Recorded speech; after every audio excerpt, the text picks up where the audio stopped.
I used to think words were my strength. I believed that no matter what life placed in front of me, I could always explain how I felt. But then I thought about my future wife, and suddenly I was speechless. Not because there was nothing to say, because there was too much. Love like that doesn't arrive loudly, it comes gently, humbly, and it changes you. It teaches you patience, courage, and respect. Today, this speech isn't about perfection or promises carved in stone. It's about hope, growth, and the quiet belief that somewhere in the future, love is waiting. And when it arrives, it will make even the strongest voice pause. I think about you sometimes, even though I don't know your name yet. I don't know your voice or the way you laugh when no one's trying to impress anyone. But I know the feeling. It's the feeling that makes me stop mid-sentence. The kind of feeling that reminds me that strength isn't always loud, and confidence doesn't always need proof.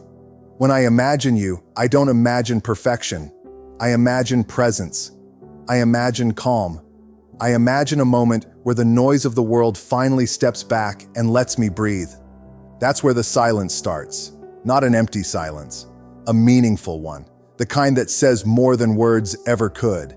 There was a time when I thought love was something you chase, something you win, something you prove you deserve by being fast, sharp, impressive. I don't think that anymore. Now I think love is something you grow into slowly, quietly, through mistakes that teach humility, through losses that teach compassion, through nights where you sit with your own thoughts and realize you still have work to do. I want you to meet me after I've learned how to listen, not just to you, but to myself, because I know that loving you will require more than feelings. It will require discipline, awareness, responsibility. I've learned that being speechless doesn't mean being weak. Sometimes it means you finally understand the weight of what's in front of you. I imagine the first time I look at you and realize that my life isn't just mine anymore, that my choices echo further than my own reflection, that love isn't about control, it's about care. I want to be the kind of man who doesn't rush to fill silence just to feel important. I want to be the kind of man who can sit beside you, say nothing, and still make you feel safe. I'm not building myself for applause. I'm building myself for partnership. I'm learning how to show up even when I'm tired, how to stay honest even when it would be easier to stay quiet, how to protect without possessing, how to lead without dominating. If one day you place your trust in me, I want it to land on something solid. Not promises that sound good, not words rehearsed to impress, but actions repeated until they become character.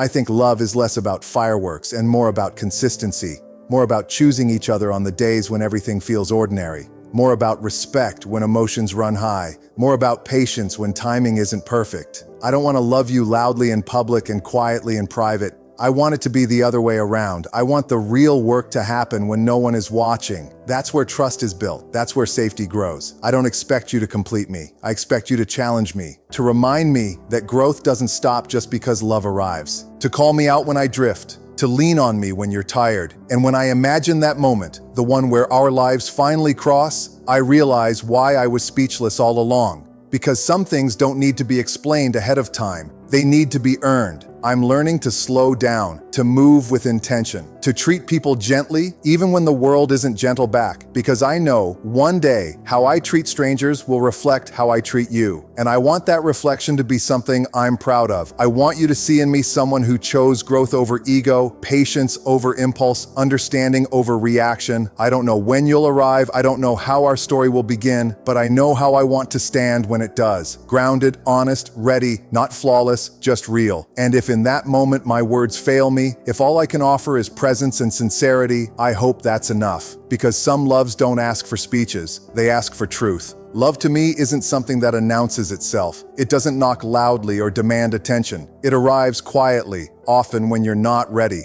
And it stays not because it's dramatic, but because it's deliberate. I've learned that real love is patient, not the kind of patience that waits with expectation, but the kind that stays without keeping score. The kind that understands. People don't unfold all at once. They reveal themselves slowly, layer by layer, through time, trust, and shared silence. Silence used to make me uncomfortable. I thought it meant distance or disinterest or something broken that needed fixing. Now I understand silence can be a form of care. It's listening without interrupting. It's staying present without needing control. It's choosing to be there even when words fall short. I imagine sitting beside you, not trying to solve anything, not trying to be impressive, just being steady, letting the quiet speak for itself, letting you be exactly who you are in that moment without without pressure. Love is also choice, not once but repeatedly. It's waking up and deciding to show up, even when emotions fluctuate, even when the day feels heavy, even when misunderstandings happen, feelings come and go. But choice is what remains when things get hard. Choosing kindness when pride wants to speak louder. Choosing honesty when silence would be easier. Choosing respect even in disagreement. I don't believe love survives on passion alone. I believe it survives on intention. I've learned that patience isn't passive, it's active restraint. It's knowing when not to react, knowing when to pause before responding, knowing that understanding someone takes time and that rushing that process only creates distance. I want to be patient with you the way I'm learning to be patient with myself, acknowledging flaws without weaponizing them, allowing growth without demanding perfection. There's strength in choosing to stay calm when emotions rise, in choosing to listen instead of defend, in choosing to sit with discomfort long enough to understand it. Love asks for that kind of strength, not the kind that overpowers, but the kind that endures, the kind that holds space, the kind that doesn't run when things get complicated. I don't want love to feel like a performance. I don't want it to feel like something that needs constant proof. I want it to feel like trust,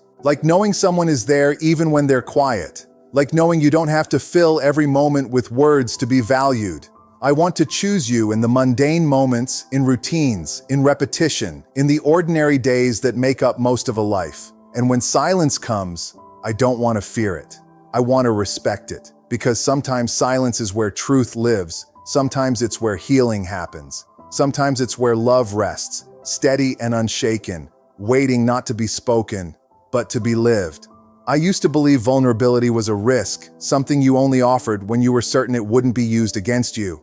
I learned that belief early from watching people protect themselves by building walls so high they forgot what they were protecting. It took time to understand that those walls don't just keep pain out, they keep connection out too. And love doesn't grow in places where nothing is allowed to enter. If I'm honest, the idea of letting someone truly see me still feels heavy sometimes. Not frightening, just heavy with responsibility. Because when you let someone in, you're trusting them with parts of you that even you are still learning to understand. I think respect begins long before love is spoken. It begins in how you listen and how you respond when someone shares something fragile, in whether you treat their emotions as something to be handled carefully, not corrected or dismissed. I want to love you in a way that never makes you feel small for feeling deeply. I want you to know that your vulnerability would never be an inconvenience to me, that I wouldn't rush you through pain just so things could feel comfortable again. Comfort is easy, growth isn't, and love that lasts has to make room for both. I'm learning that vulnerability isn't about oversharing or exposing everything at once. It's about honesty at the right pace. It's about allowing someone to see you evolve instead of presenting a finished version that doesn't exist. I don't want to pretend I have everything figured out when I don't. I want to be able to say, I'm still learning, still adjusting, still becoming, and I want to respect you enough to let you do the same. Growth doesn't happen in straight lines. It loops, it pauses, it doubles back. Love has to be patient enough to follow that movement without trying to force direction. Respect also means understanding that you are not an extension of me. You are your own person, with your own past, your own scars, your own dreams that existed long before me. Loving you wouldn't mean shaping you into something that fits my expectations. It would mean standing beside you while you become more of yourself, supporting your independence without feeling threatened by it, celebrating your strength without trying to compete with it.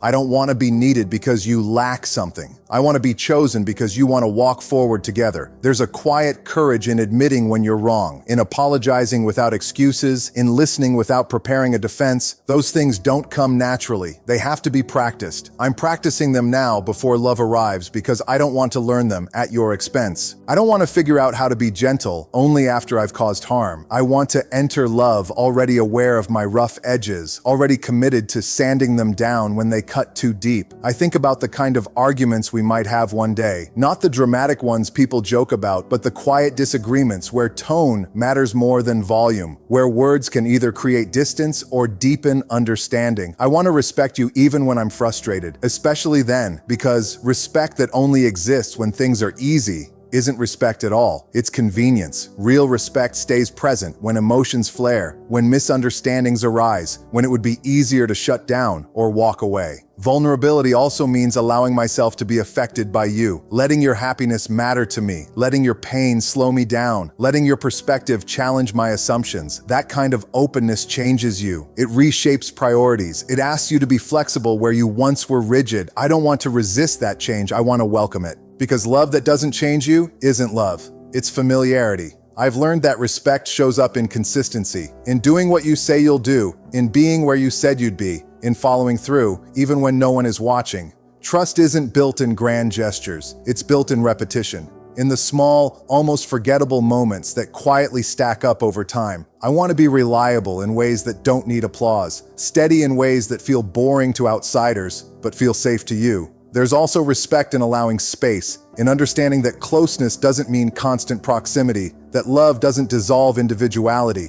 I want to give you room to breathe, to think, to grow without feeling like distance equals disconnection. I don't want to monitor your freedom. I want to trust it. I want you to know that choosing yourself doesn't mean losing me. Vulnerability asks for humility, for the ability to admit that you don't always understand, that you might misinterpret, that your perspective isn't the only one that matters. I want to approach you with curiosity instead of assumption, with questions instead of conclusions. I don't want to love you through the lens of my fears. I want to love you through understanding. I think about the moments when life gets heavy, when optimism feels forced, when progress feels slow. Those are the moments where vulnerability is hardest, where it would be easier to retreat inward and carry everything alone. But love doesn't ask you to be invincible. It asks you to be open, to let someone sit with you in the weight, to share the load instead of proving you can handle it yourself. Respect means not using vulnerability as a weapon, not throwing someone's openness back at them in moments of anger, not storing weaknesses for future arguments. I want you to feel safe enough to be honest with me without fearing it will cost you later. Safety is built when love is predictable in its care, even when emotions are unpredictable. I don't want to rush intimacy, emotional or otherwise. I want it to unfold naturally, guided by trust instead of urgency. Vulnerability that's rushed can feel invasive. Vulnerability that's invited feels grounding. I want to invite you into my world gently and step into yours with the same care. There's a kind of respect that shows up in restraint, in knowing when not to speak, when to let silence hold space instead of filling it with noise. Not every moment needs commentary. Some moments just need presence. I want to learn when to step forward and when to step back, when to lead and when to support. Love isn't one role played forever. It shifts depending on what's needed. I think about how vulnerability changes over time. Early on, it's about revealing fears, hopes, uncertainties. Later, it's about sustaining effort, about staying emotionally available, even when routine sets in, about not withdrawing just because things feel stable. Love doesn't stop needing care once it feels secure. If anything, that's when care matters most. Respect also means accountability, owning the impact of your actions, not just the intention behind them. I might mean well and still cause hurt. What matters is whether I'm willing to acknowledge that hurt without minimizing it, whether I'm willing to adjust, to learn, to do better next time. Love that refuses accountability eventually collapses under its own defensiveness. I want to be vulnerable enough to let you see my doubts, but strong enough not to place the responsibility of fixing them on you. I don't want you to carry my emotional weight alone. Partnership means sharing, not shifting burdens. It means supporting each other while still taking responsibility for our own growth. I imagine moments where we sit together after a long day, both tired, both quiet, no big conversation, no dramatic exchange, just a shared understanding that being there is enough. That kind of connection doesn't happen without vulnerability, without the willingness to be seen as you are, not as you perform. Respect is choosing not to disappear when things feel uncomfortable, not emotionally checking out, not shutting down communication, staying engaged, even imperfectly, because walking away is easy. Staying present takes effort. I want to offer that effort freely, not as a favor, but as a foundation. Love to me is the intersection of vulnerability and respect. One without the other doesn't last. Vulnerability without respect becomes exposure. Respect without vulnerability becomes distance. Together they create something steady, something real, something that can carry weight without breaking. And if one day I stand in front of you and feel speechless again, it won't be because I lack words. It will be because everything I've learned about growth, humility,